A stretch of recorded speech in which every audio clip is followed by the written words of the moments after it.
On New Year's Eve 1965, we both were in Wagga. You're living in Sydney, and I was living in Melbourne. Yeah. We went to a party of a mutual friend. We didn't know each other.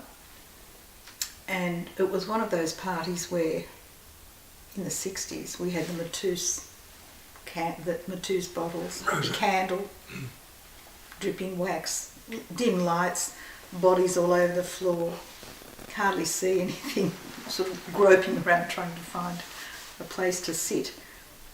And I think I was sitting on the arm of a chair and you were sitting a little bit lower than I was, and the light was quite dim, and we engaged in conversation, and Bryan said something really sexist, and I had a glass of beer in my hand. I said, "You repeat that and I'll tip this glass of beer over you." He did, and I did. And that's how we started our conversation. And we found that we talked for hours, didn't we? And at daylight, he walked me home.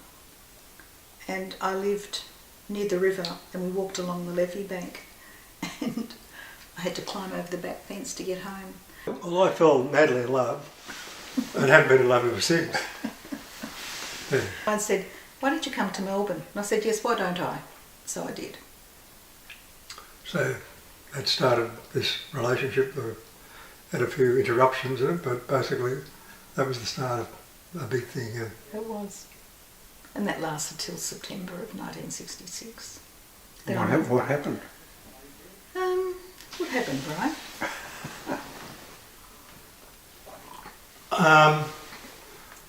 Well, my recollection was that I was working night shift because we were living in this apartment together with my sister, so two women and myself. It was actually a bed sit. Yeah, so it wasn't very comfortable. Anyway, I think there's a bit of tension there, and Marija left.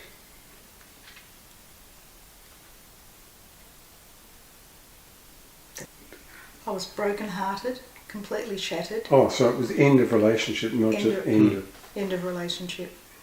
It's a sad story. Yeah. Mm. Yeah, it's quite tragic.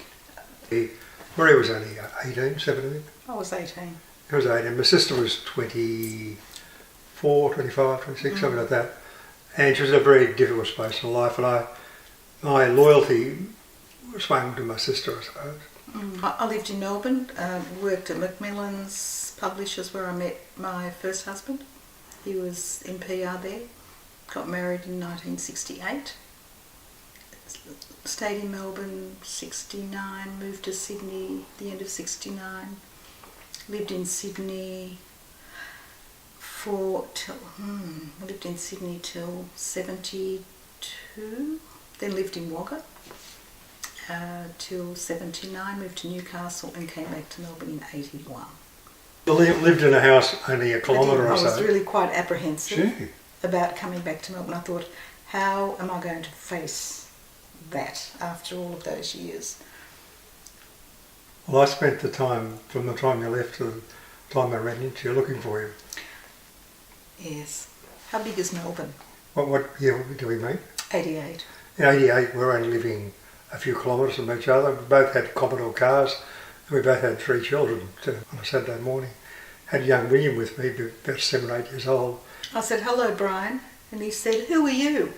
I was feeling very surprised. And it was funny because we had this conversation, and I had William with me, as you know. And next thing I know, I'm leaving the supermarket, and Marija's leaving the supermarket, getting in a car. I thought, oh Christ. I ran after her and said, "Hang on, I haven't got your phone number, I haven't got your address." I was certainly in a difficult marriage, just a marriage in distress. Well, my wife and I were having marriage counselling at the time. Look, I was having issues in my marriage as well. My 19-year-old daughter had a child, so she was living at home with the baby. And in 1992, I left my employment with La Trobe University and had a job lined up 3 months later, and Bryan said, "Why don't you come and work with me for a couple of weeks? I only need you for 2 weeks. I've got this little project for you to do." And I said, "Fine, 2 weeks will be great. It means I still have a couple of months off before I start this new job." And 9 years later I was still there. I got divorced in 94 and I was still working for Bryan, and I still didn't want to have a relationship. And I left in 1999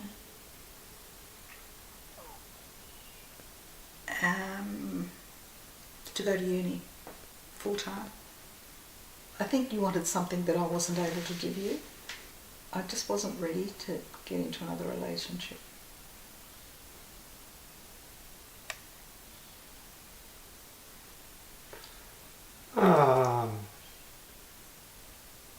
Well, for me, the whole thing's very traumatic because I really did. I suppose I really have to say I had an expectation that we'd come to something. And that was very difficult because it's a difficult position to be in. Never quite sure on what Marija was feeling. No. I really don't know what the turning point was for that. I think I just sort of got used to having him around, and he was nice to be around.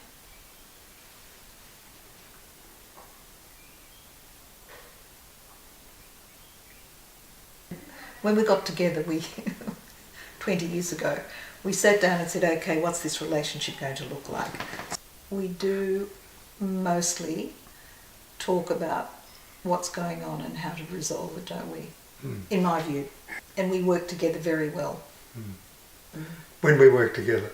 When we work together. Well, we had a lot of fun when we were living together. Oh, we did, yeah. You know, In the light of that, I've got to tell the story of where we're at the moment. We've had a holiday at home. And it's like a bloody resort, really. This lovely house, this lovely company, and the park out the front and the garden. We haven't needed any.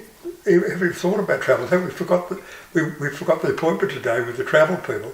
We are organised some travel. But the reason we did that, we were having such a good time today. We both forgot about it.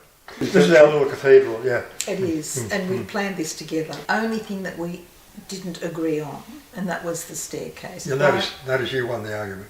I think the other thing that's really beautiful about our relationship is we're both still learning from each other. Yeah, I'm learning to be more compliant. Well, we did say when we first met, I think we agreed we'd like to grow old together, and that's what we're actually doing. Yeah. And it's getting better, isn't it?